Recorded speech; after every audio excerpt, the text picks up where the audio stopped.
नमस्कार साथियों, मैं गोविंद शर्मा आप सभी का एक बार फिर से आपके अपने YouTube चैनल एसवी गुरुकुलम पर हार्दिक स्वागत करता हूं। उम्मीद है आप सभी लोग अच्छे होंगे और हमारे साथ इस क्लास को लेने के लिए जुड़ चुके होंगे। तो आज की क्लास में हम पढ़ेंगे क्लास 10th के चैप्टर नंबर 5 यानी कि अरिथमेटिक प्रोग्रेशन के कुछ कॉन्सेप्ट। इससे पहले एक और क्लास इस चैप्टर की हो चुकी है जिसमें हमने कुछ कॉन्सेप्ट देखे थे और आज की क्लास में भी हम कुछ कॉन्सेप्ट देखेंगे और दो क्लासों में आज की और जो एक प्रीवियस ईयर हमने जो क्लास करवाई है उसमें सारे ही कॉन्सेप्ट कवर हो जाएंगे। यदि आपने इससे पहली वाली क्लासें नहीं देखी है इसकी अरिथमेटिक प्रोग्रेशन की तो जाकर के चैनल पर देख सकते हो। वहां पर आपको कंप्लीट क्लास 10th मैथ्स के नाम से प्लेलिस्ट मिल जाएगी जहां पर हमने इसकी एक क्लास करवा दी है और इससे पहले एक चैप्टर और हमने अब तक कंप्लीट करवा दिया क्वाड्रेटिक इक्वेशन, उसकी क्लासें भी आपको उसी के साथ मिल जाएंगी। यदि आप चैनल पर नए हो तो चैनल को सब्सक्राइब कर लेना, बेल आइकन दबा लेना जिससे कि आने वाली वीडियो का आपको समय से नोटिफिकेशन मिलता रहे। तो चलिए स्टार्ट करते हैं हम आज की क्लास। तो आज की क्लास में पहले तो मैं ये बता देता हूँ कि कल की जो प्रीवियस ईयर क्लास थी आपकी प्रीवियस जो क्लास थी अरिथमेटिक प्रोग्रेशन की उसमें हमने क्या क्या पढ़ा था। तो हमने उस प्रीवियस जो क्लास थी उसमें पढ़ा था कि अरिथमेटिक प्रोग्रेशन होता क्या है, उसकी डेफिनेशन को जाना था, कुछ एग्जांपल भी जाने थे उससे रिलेटेड और जाना था हमने nth टर्म ऑफ एपी उसका फॉर्मूला और उसमें जो टर्म होती है वो क्या क्या आपकी होती हैं। तो उसके मैंने कुछ एग्जांपल भी आपको कराए थे और कुछ एग्जांपल मैं आज दोबारा करा रहा हूँ जिससे कि आपका ये टॉपिक अच्छे से हो जाए और फिर जो इसका नेक्स्ट टॉपिक आपका बचा हुआ है चैप्टर का वो है आपका sum of an term of AP, यानी किसी भी एपी के एन टर्म का सम क्या होता है उसका भी फॉर्मूला हम देखेंगे। तो यहाँ से कुछ आपके पॉइंट बचे हुए थे वो मैं आपको बताता हूँ। पहले तो फॉर्मूला देखा था हमने एन टर्म ऑफ एपी का ए एन, ये क्या होता है ए एन यानी कि ए एन पर एल क्या होता है या लास्ट पर, दोनों का फॉर्मूला एक ही होता है, किसी से भी आप निकाल सकते हो। यदि लास्ट टर्म दे रखा हो उसको भी ए एन मान सकते हो और यदि हमसे पूछा जाए कि एन टर्म कौन सा होगा तो भी हमारा फॉर्मूला क्या लगेगा, यही वाला लगेगा। तो फॉर्मूला क्या होता है L is equal to A plus N minus one into D. तो मैंने बताया था कि ए क्या होता है यहाँ पर फर्स्ट टर्म, डी क्या होता है आपका कॉमन डिफरेंस, एन क्या है नंबर ऑफ टर्म, एल क्या है लास्ट टर्म और ए एन क्या है अपना nth टर्म। तो यहाँ से जो एक चीज आपको पता रखनी है कि एन जो होता है आपका नंबर ऑफ टर्म, ये ऑलवेज क्या होगा आपका, always positive integer, positive integer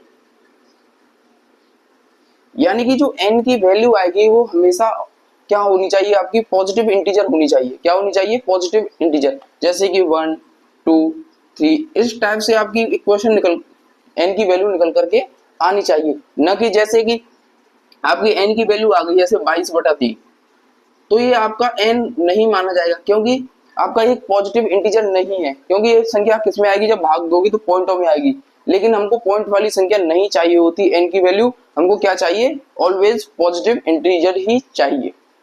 तो ये कल की क्लास में रह गया था तो मैंने आज की क्लास में आपको करवा दिया। और आपका एक और चीज बचता है कि डी, जो डी की वैल्यू होती है आपकी, डी की जो वैल्यू होती है वो आपकी पॉजिटिव भी हो सकती है यानी धनात्मक, नेगेटिव भी हो सकती है, नेगेटिव भी हो सकती है और जीरो भी हो सकती है। यानी कि जो डी की वैल्यू होती है जैसे हमने कल की क्लास में जो एग्जांपल देखे थे तो वो किससे रिलेटेड देखे थे, यदि आपकी जो डी की वैल्यू पॉजिटिव आए तो देखा था। तो आज की क्लास में कुछ एग्जांपल ऐसे भी करेंगे जहां पर आपको नेगेटिव या जीरो देखने के लिए डी की वैल्यू मिले। तो कुछ एग्जांपल देखते हैं जिससे कि आपको दोनों ही चीजें क्या हो अच्छे से समझ में आ जाए। तो चलिए हम एक एग्जांपल देखते हैं दोनों पर एक एक, जिससे कि nth टर्म ऑफ एपी के कॉन्सेप्ट में कोई भी आपको कमी नहीं रहेगी। तो चलिए एग्जांपल देखते हैं। तो अब हमको एक एग्जांपल दे रखा है, एग्जांपल क्या है चेक वेदर, यानी कि हमको चेक करना है कि 301 यानी 301 is the term of the list of numbers, यानी कि जो हमको नंबर्स दे रखे हैं इस टर्म में आपका 301 आएगा या नहीं आएगा ये हमको चेक करना है। तो मान लेते हैं कि हमको nth टर्म क्या दे रखा है nth टर्म यानी ए एन आपको मान लेते हैं क्या है आपका 301, मान लिया कि ए एन क्या है आपका 301 और हमको क्या चाहिए निकालने के लिए एन का मान, हमको क्या है कि ये है या नहीं, तो किसका मान निकालना है हमको एन का मान ही निकालना होगा। तो एन का तो मान हमको क्या निकालना है यानी ये टर्म है या नहीं। ए बराबर क्या दे रखा है आपको यहाँ पर यानी कि first term is equal to 5, D निकालोगे तो कल की क्लास में बताया था मैंने सेकंड टर्म में से आपको फर्स्ट टर्म माइनस कीजिए, यानी 11 माइनस 5 इज इक्वल टू कितना आ गया आपका C। यानी D की वैल्यू आ गई आपके पास 6, A की वैल्यू आपके पास मिल गई 5, nth टर्म दे रखा है 301, तो n की वैल्यू हमको बतानी है। तो आइए देखते हैं कि यानी फॉर्मूला क्या होता है, an is equal to a plus n minus 1 into D. क्या होता है nth टर्म का formula, an is equal to a plus n minus 1 into D. an कितना दे रखा है 301 प्लस a कितना दे रखा है आपके पास 5 plus n minus 1 into D का मान कितना है आपके पास 6। डी का मान कितना है आपके पास 6, तो 5 को जब इधर ले जाओगे इज इक्वल टू 5 को जब इधर ले जाओगे तो कितना होगा 301 में से यदि 5 को माइनस करोगे तो 296 is equal to n minus 1 into 6। क्या हो जाएगा n माइनस 1 इंटू 6 को इधर डिवाइड करेंगे तो 296 upon 6 is equal to n minus 1। 6 से इसमें डिवाइड करिए तो कितना जाएगा 6024, आपका 5 बचा। तो यानी इसमें डिवाइड करोगे या इसको इधर ले आओ 296 अपॉन 6, यदि 1 को इधर लेकर आओगे 1 नेगेटिव का है तो 1 किसका हो जाएगा positive, plus 1 is equal to n। जब इस भिन्न को हम सॉल्व करेंगे तो 296 प्लस के 6 अपॉन 6, तो ये कितना हो जाएगा 302 अपॉन 6। कितना हो गया 302 upon 6 is equal to n। जब इसको हम डिवाइड करेंगे तो किससे कट रहा है, ये आपका 2 से कटेगा, तो 15 बार 151, कितनी बार कटा 151 बार बटे के 3 इज इक्वल टू n।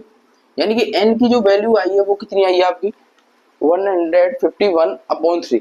तो ये क्या एक आपका इंटीजर निकला। अभी बताया था मैंने कि n की वैल्यू क्या आनी चाहिए, आपकी इंटीजर वैल्यू देखने के लिए मिलनी चाहिए, लेकिन यहाँ पर इंटीजर वैल्यू नहीं आ रही है। तो इसका मतलब है ये जो टर्म है 301, जो आपकी 301 टर्म है, तो वो इस सीरीज में क्या होगी लाई नहीं करेगी, यानी कि इस सीरीज में नहीं आएगी। यदि आपका पॉजिटिव एक इंटीजर आ जाता कोई भी वैल्यू तो हम कह सकते थे कि ये वैल्यू इसके अंदर इस सीरीज के अंदर आएगी, लेकिन अब क्या कहेंगे हम कि 301 इस सीरीज के किसी भी टर्म में देखने के लिए हमको नहीं मिलेगी। तो इस टाइप के यहाँ से आपके क्वेश्चन बन जाते हैं। तो एक और एग्जांपल देखते हैं हम सारमंतर से, जो मैंने आपको बताया था कि आपका जो डिफरेंस है कॉमन डिफरेंस वो नेगेटिव पॉजिटिव और जीरो भी हो सकता है, तो उससे रिलेटेड भी एक क्वेश्चन देख लेते हैं। और उसी के साथ जो ये वाला कॉन्सेप्ट है आपका nth टर्म ऑफ एपी वो खत्म आपका हो जाएगा। अब एक और एग्जांपल देखते हैं हम, फाइंड द 11th टर्म, यानी हमको 11वां टर्म निकालना है फ्रॉम द लास्ट टर्म, यानी अंत से हमको 11वां पद निकालना है। कौन सी एपी का, ऑफ द एपी, जो हमको एपी दे रखी है उसका, यानी एपी क्या दे रखी है 10 के बाद 7 4 डॉट डॉट डॉट माइनस के 62। तो इसका हमको लास्ट से क्या निकालना है 11th टर्म। तो सबसे पहले तो हमको क्या निकालना होगा कि इस एपी में आपको कितने टोटल टर्म होंगे। तो टोटल टर्म निकालने के लिए हमको फॉर्मूला लगाएंगे an is equal to a plus n minus 1 into D. इस फॉर्मूले से पहले तो हम टोटल टर्म यहाँ से हमको मिल जाएंगे। an क्या है यहाँ पर, ये वाला जो टर्म है माइनस के 62 an है, ये आपका क्या है a है, a इज इक्वल टू 10 हो गया। यदि d इज इक्वल टू निकालोगे तो a2 माइनस के a1, a2 कितना है आपका 7, यानी second term minus first term कितना है आपका 10, तो यानी कि माइनस का 3, यानी कि d की वैल्यू कितनी आ गई आपकी माइनस के 3, d की वैल्यू कितनी आ गई आपकी माइनस के 3। तो यहाँ पर आप वैल्यू पुट करेंगे और n का मान हम निकालते हैं। तो माइनस के 62 इज इक्वल टू a बराबर कितना है आपका 10 plus n minus 1 into D की वैल्यू माइनस का 3। 10 को जब इधर लेकर आओगे तो माइनस का हो जाएगा, तो माइनस के 62 और माइनस 10 यानी माइनस के 72 is equal to n minus 1 into minus के 3। माइनस 3 का जब इधर डिवाइड करेंगे तो n minus 1 is equal to हो जाएगा आपका माइनस के 72 अपॉन माइनस के 3। माइनस से माइनस कैंसिल हो जाएगा, 3 से जब काटोगे 3 दूनी 6 3 चौक 12, यानी कि कितनी बार 24। जब n 1 को माइनस है उधर ले जाओगे तो क्या हो जाएगा पॉजिटिव, तो n is equal to 24 plus 1, तो n इज इक्वल टू कितना हो जाएगा 25।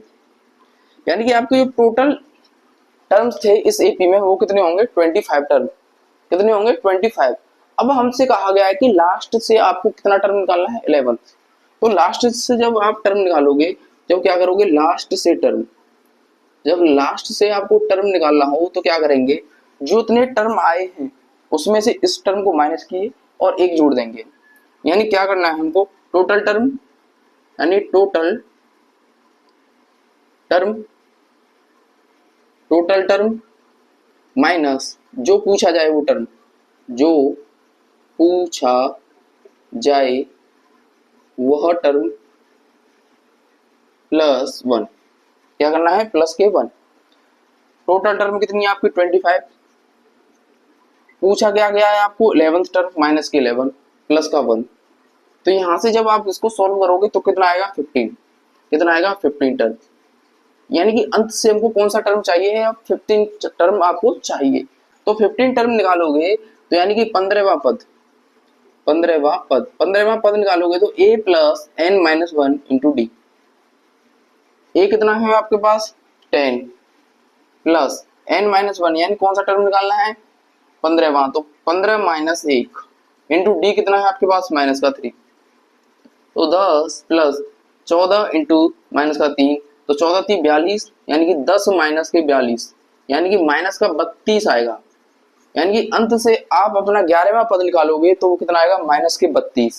कितना आएगा? माइनस के 32। सबसे पहले हमने क्या किया? पहले तो हमको एक एपी दे रखी थी, उसने कहा था कि अंत से हमको 11वां पद निकालना है। तो सबसे पहले तो हमको टोटल टर्म फाइंड करनी है कि टोटल टर्म आपकी है कितनी। तो हम यहाँ से निकाल लिया कि टोटल टर्म कितनी है आपकी? 25। अब उसने कहा है लास्ट से जब हमको टर्म पूछा जाए तो टोटल टर्म माइनस जो पूछा जाए वो टर्म प्लस 1 कर दीजिए।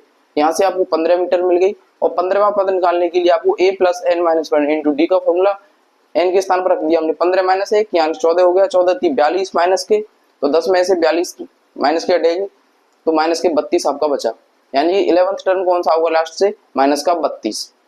तो इसी के साथ जो आपके nth टर्म से जो एपी में क्वेश्चन बनते हैं वो इसी के साथ जितने भी कॉन्सेप्ट बनते हैं वो मैंने आपको करवा दिए। यहाँ से बाहर कोई भी आपका ऐसा क्वेश्चन नहीं होगा जो मैंने कॉन्सेप्ट करवाए हैं उससे आपका बाहर बोर्ड में आ जाए। तो अब चलते हैं हम अपने नेक्स्ट कॉन्सेप्ट इसी क्लास में, वो है आपका number of term sum of.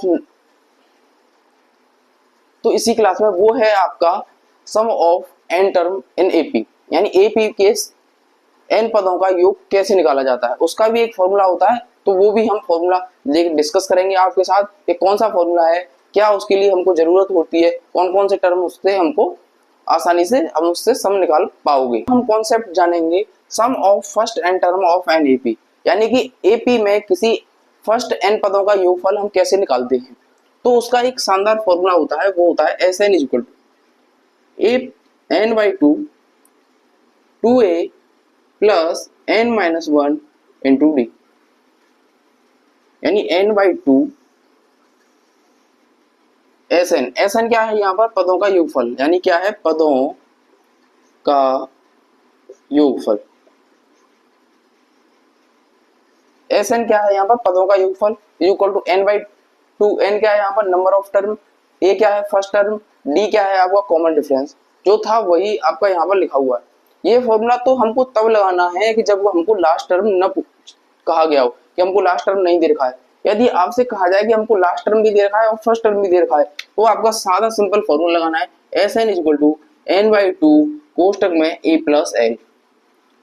ये फॉर्मूला तब लगाना है आपको जब आपको लास्ट टर्म भी दे रखा हो और फर्स्ट टर्म भी दे रखा हो, तो आपको ये वाला फॉर्मूला लगाना है। और यदि लास्ट टर्म नहीं दे रखा है तो आपको कौन सा फॉर्मूला लगाना है? ये वाला आपको फॉर्मूला लगाना है। तो ये दो फॉर्मूले होते हैं, दोनों ही फॉर्मूले से बड़ी आसानी से आप अपने किसी भी एपी के फर्स्ट एन टर्म का सम आसानी से निकाल पाओगे। तो कुछ एग्जांपल देखते हैं जिससे कि ये जो फॉर्मूले हैं वो आपको आसानी से और बहुत अच्छे तरीके से समझ में आ जाएं। तो चलिए कुछ एग्जांपल हम देखते हैं। हमको एक एग्जांपल दे रखा है find the sum of first 50 natural numbers, यानी कि हमको पहले 50 प्राकृतिक संख्याओं का हमको सम निकालना है। तो जैसे कि हमको प्राकृतिक संख्या कहाँ से शुरू होती है आपकी 1 2 3 डॉट डॉट डॉट कितनी 50 तक, 50 संख्या हो जाएंगी आपकी फर्स्ट से लेकर 50। तो इसका हमको सम निकालना है। तो हम कैसे निकालेंगे? हमको पता है यहाँ पर लास्ट टर्म क्या है आपका, ये हो गया आपका लास्ट टर्म, ये क्या होगा आपका फर्स्ट टर्म, क्या हो गया फर्स्ट टर्म। तो हम कौन सा फॉर्मूला लगाएंगे यहाँ पर? और यदि हमको फर्स्ट टर्म भी पता है और लास्ट टर्म भी पता है तो हम फॉर्मूला लगाएंगे S N equal to n by 2 a plus L. n कितना है यहाँ पर 50, कहा गया उसने कितने नंबर है? Natural number 50। तो 50 अपॉन 2 ए कितना है यहाँ पर आपका 1 और लास्ट टर्म कितना है 51 50, तो 2 से काटोगे तो कितना हो गया 25 बार, तो 25 गुणा 50 और 1 51 हो गया आपका। तो जब इसका मल्टीप्लाई करोगे तो 25 एकम 25 की 5 हासिल लगी 2 25 पंजा 75 25 पंजे 125 125 और 2 127, तो मल्टीप्लाई करके कितना आया आपका 1275, यानी कि पहले 50 प्राकृतिक संख्याओं का जो सम होगा वो कितना होगा आपका 1275 निकल करके आएगा। एक और एग्जांपल देखते हैं जिससे कि आपको और अच्छे से समझ में आ जाए। तो साथियों अब हमसे एक और एग्जांपल में कहा गया है find the sum of first 22 term of the AP, यानी कि पहले हमको 22 पदों का योगफल निकालना है। कौन सी एपी का 8 8 3 2 डॉट डॉट डॉट, इस प्रकार आपकी एपी दे रखी है। तो यहाँ पर हमको सबसे पहले क्या निकालना होगा, यहाँ तो हमको लास्ट टर्म दे नहीं रखा है, तो लास्ट टर्म वाला फॉर्मूला तो हम लगाएंगे नहीं। तो आपको पहले तो फर्स्ट टर्म क्या हो गया आपका फर्स्ट टर्म, ये क्या हो गया आपका फर्स्ट टर्म। आपको क्या निकालना है डी क्या होता है a2 माइनस के a1, a2 कितना है आपका 3 माइनस का a1 कितना है 8, तो माइनस का 5, यानी डी कितना आ गया आपका माइनस के 5। अब आपको फॉर्मूला लगाओ, तो S N is equal to क्या होता है n/2 2a plus n-1 into D. ये आपका क्या होता है किसी भी n पदों के योगफल का सम का फॉर्मूला। n/2 उसने कह दिया 22 टर्म, तो 22/2 ब्रैकेट, तो 2 a का मान कितना है आपके पास 8 प्लस n कितना है आपके पास दे रखा है उसने 12 22 माइनस हो गए 1, d कितना है आपके पास माइनस का 5।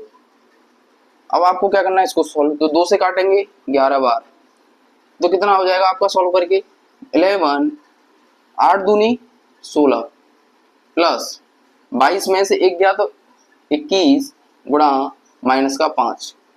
जब इसको सॉल्व करोगे तो 21 पंजे 105, यानी 16 माइनस के वो भी किसके आएंगे 105, साथ में मल्टीप्लाई में चल रहा है आपका 11। जब इसमें से इसको माइनस करोगे तो कितना बचेगा आपका 99 89, कितना 89 वो भी माइनस के, और मल्टीप्लाई में आपका 11। जब मल्टीप्लाई करेंगे तो 11 निम्मा 11 9 99 की 9 आंसर लगी आपकी 9, 11 8 88 88 और 9 कितने होते हैं 97 97, वो भी माइनस के, किसके होंगे माइनस के। तो फाइंड द सम ऑफ, यानी पहले 22 टर्म का जो सम होगा वो कितना आएगा आपका माइनस के 979 निकल करके आएगा। तो इस प्रकार से किसी भी एपी के फर्स्ट टर्म का आप सम आसानी से निकाल सकते हो। अब यहाँ पर 2-3 आपके कुछ फॉर्मूले बचते हैं डायरेक्ट ही, उनको फॉर्मूलों को देख लेते हैं, उसी के साथ हमारा जो इस चैप्टर के कॉन्सेप्ट होंगे वो भी आपके क्लियर हो जाएंगे। तो जो फॉर्मूले बचे हुए हैं वो कौन से हैं, तो वो फॉर्मूलों को भी देख लेते हैं। तो फॉर्मूला है आपका पहला, प्रथम प्राकृतिक n संख्याओं का सम, प्रथम n प्राकृतिक संख्याओं का सम, यानी कि डायरेक्ट ही हमको फॉर्मूला नहीं लगाना है उसमें, यानी कि प्रथम n प्राकृतिक संख्याओं का जो सम निकालेंगे वो क्या निकालोगे n+1/2। यदि हमसे कह दिया जाए कि हमको 10 पदों का योग निकालना है तो डायरेक्ट ही निकालोगे 10 में 1 जोड़ा तो 11/2, 2 से डिवाइड किया खत्म 5 बार, तो 11 पन्ना 55, यानी डायरेक्ट ही 55 आंसर आ गया। ये नहीं है आपको कि एपी लगाने की जरूरत नहीं होती यहाँ पर, वैसे तो एपी में हो जाता है ये फॉर्मूला, लेकिन हमारा डायरेक्ट ही फॉर्मूला होता है n+1/2 प्रथम n प्राकृतिक संख्याओं का। यदि हम प्रथम n प्राकृतिक संख्याओं के वर्गों का सम, किसका वर्गों का सम, यदि हमको फर्स्ट n प्राकृतिक संख्याओं के वर्गों का सम निकालना है, जैसे कि 1 का स्क्वायर प्लस 2 का स्क्वायर प्लस 3 का स्क्वायर प्लस डॉट डॉट, इस प्रकार से हमको फॉर्मूला निकालना है, तो वो क्या होता है n+1 2n+1/6। तो ये फॉर्मूला किसका होता है, जब आपसे कहा जाए कि प्रथम n प्राकृतिक संख्याओं के वर्गों का योग कितना होता है, तो फॉर्मूला लगाना है n+1, दूसरे कोष्टक में 2n+1/6 6। और तीसरा फॉर्मूला होता है आपका प्रथम n प्राकृतिक संख्याओं के घन का सम। क्या होता है? घन का सम, यानी कि 1 का क्यूब प्लस 2 का क्यूब प्लस 3 का क्यूब। इस प्रकार से आपको क्वेश्चन में पूछा जाए तो वहां पर जो आपको डायरेक्ट फॉर्मूला लगाना है वो क्या लगाना होता है कि जो प्राकृतिक संख्याओं के का सम होता है उसका स्क्वायर कर दे, n+1/2 का होल स्क्वायर। क्या कर दे? Whole square. तो ये क्या हो जाता है? आपके प्रथम n प्राकृतिक संख्याओं के घन का सम हो जाता है। तो 3 फॉर्मूले हैं, ये आपको ध्यान रखने हैं। सबसे ज्यादा इंपॉर्टेंट आपके लिए ये वाला फॉर्मूला होगा। तो इसी के साथ इस चैप्टर के जो कॉन्सेप्ट हैं आपके वो सारे ही कवर होते हैं। यदि फिर भी कोई आपको डाउट रह गया हो तो कमेंट कर दीजिएगा। यदि आपको वीडियो अच्छा लगा हो तो वीडियो को लाइक कीजिएगा और चैनल को सब्सक्राइब करना ना भूलेगा। इसी के साथ हम इस वीडियो में विराम लेते हैं। नमस्कार, जय हिंद, राधे राधे, जय श्री कृष्ण।